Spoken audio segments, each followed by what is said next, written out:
Alright, so we started off by writing our names. We went through our words. Manual, pedestal, dictation, impediment, indictment, podiatrist, maneuver, podium, dictionary, emancipate.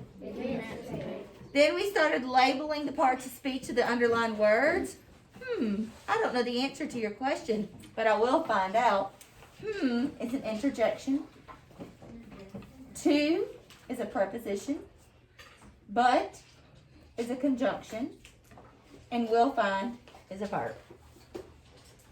Interjection, preposition, conjunction, verb. The next one wants us to correct the sentence by adding commas. You will need bread, peanut butter, jelly, and a knife and a plate. I need a comma after bread, butter, jelly, and knife. What do we call that? Commas in a series. Commas in a series.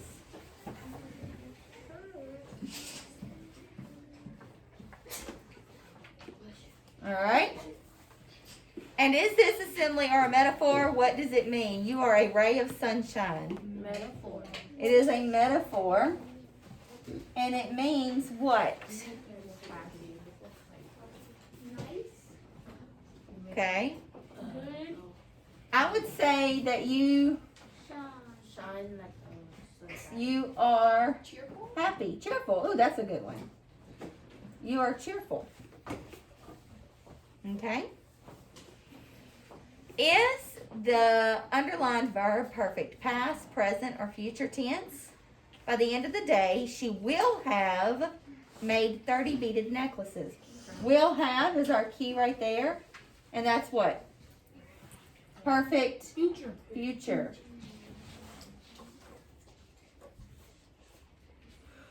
Okay. The next box tells us to look for shifts in the verb tense. Is it correct or incorrect? Bree is a good soccer player, but she had skills she can improve on. Incorrect. It is incorrect. So to make it correct, what would I need to change? Change had to have. Had to has. Good. All right. And then refer to this box for this week so we don't have to do anything. Today in this box, temper or chron means time, like temporary, chronological. Mono and sole means one or alone. So you've got like a solo, or you've got like monopoly or monologue or something like that, where it's just by itself. Okay. All right. So now looking at our passage for the week.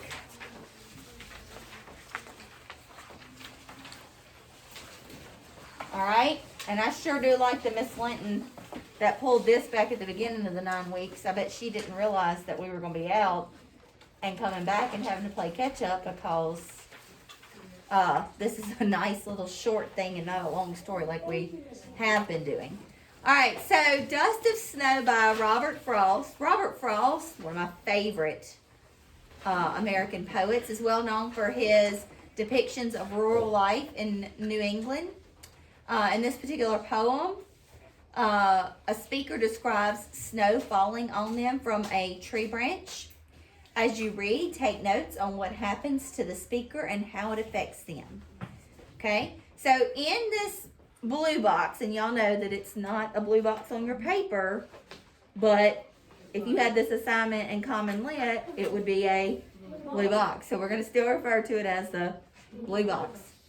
So in the blue box, it tells us what genre of writing this is. So what genre of writing is this? It is a poem. Okay? So, being that it is a poem, we are going to do our Super 6. Okay? Oh, I haven't even read the poem yet, though. All right. So, the way a crow shook down on me the dust of snow from a hemlock tree has given my heart a change of mood and saved some part of a day I had rued. And if you look down at the bottom, it tells us that rued is a verb to mean bitterly regret something. So that's telling me that this person bitterly regrets something. So does that tell me that they were in a good mood or a bad mood? Probably that's a negative mood. They didn't have the best thing.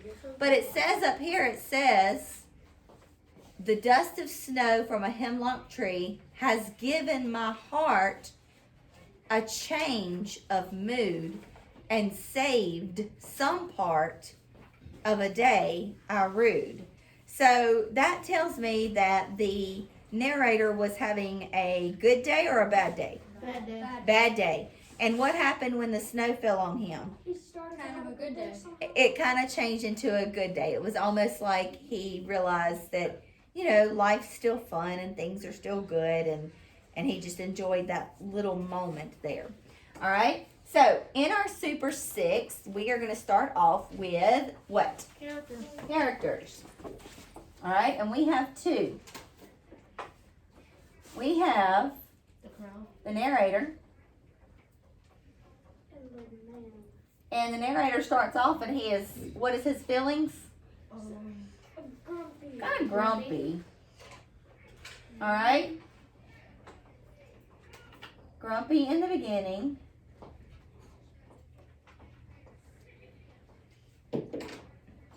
But changes his mood. Then we have our other character, which is the crow. And the crow is the reason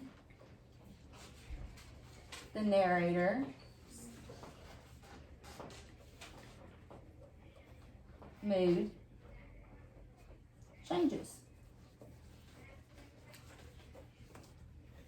Okay? Now, setting. I know that it is outdoors. And I know that it is winter. I know that it's outdoors because he's under a tree. I know that it is winter because snow falls on him. So that is me using what? Context. Inferencing. Not, well, I inference.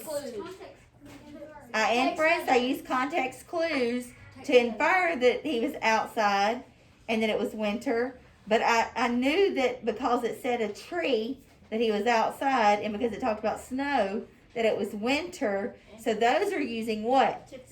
Text evidence. Okay?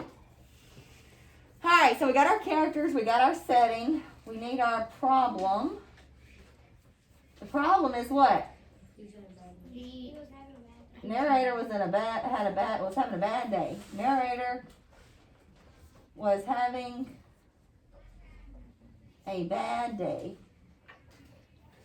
And we know that, we can infer that, because it says up here, has given my heart a change of mood and saved some part of a day I had rued.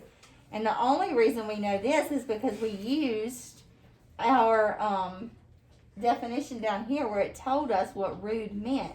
And it meant to regret something bitterly. That means if I'm regretting something bitterly, I'm not in a good way. That's not a positive thing. That's a negative thing. So I know that his feelings were negative, but he changed his mood. So my problem is the narrator was having a bad day. So what happened? Snow falls on his head and makes him a good day for snow. The crow knocked snow on the narrator.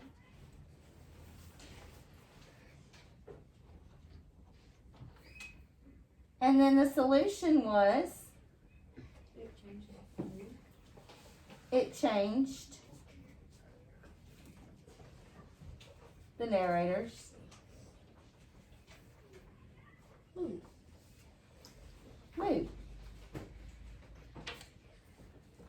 Okay? Now, now, what's my last thing I gotta do? Huh? Theme. Theme. Gotta look at my theme.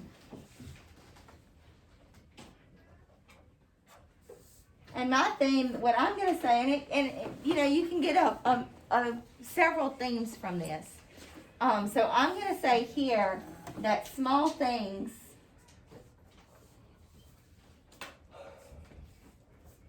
can make big changes.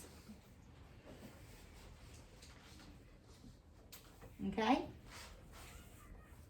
Alright, so now, because we will not meet tomorrow to go over bell work, I'm going to go ahead and go over 1 and 2 since it is a part A and part B. So which of the following best describes the theme of the poem? Alright, so what is it assessing here? What are we assessing? Theme. Okay? We are assessing theme. And the theme, what is the theme? Not the whole entire poem. What is it? But what is theme? Like, what is theme? The moral lesson? The moral lesson in the story. The lesson that you learn from the story. Okay? So, A says, spending time in nature can have positive effects on a person's mind.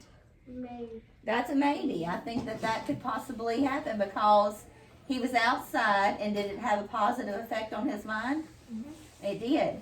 Animals can provide people with comfort during difficult times. No. I don't think so because the animal didn't come down and snuggle with him and love on him and make him feel anything. He simply knocked snow on him. He was just being himself. He wasn't trying to comfort the narrator. It is common for people to feel fearful about their future. No. No, that's nothing about that at all. Spending time in nature can make people feel more alone than they are. No. Again, no. So my answer on this one is going to be A. Okay?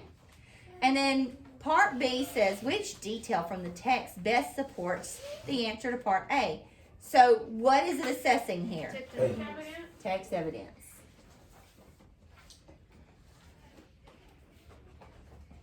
Okay? And I know that because it says detail from the text, and then it says the word supports. Okay? So looking back at part A, spending time in nature can have positive effects on a person's mind. Did the lines, the way a crow shook down on me, does that tell me that spending time in nature can have positive effects on a person's mind? No. The dust of snow from a hemlock tree, does that tell me that spending time in nature can have positive effects on a person's mind? No. C, has given my heart a change of mood. Does that tell me spending time in nature can have positive effects on a person's mind? Maybe. Maybe. And saved some part of a day I had rued. Does that tell me that spending time in nature can have positive effects on a person's mind? No. So my answer is C. Y'all are getting so much better at this. Very proud of y'all. All right, that is all for today. We will reconvene on this on Wednesday.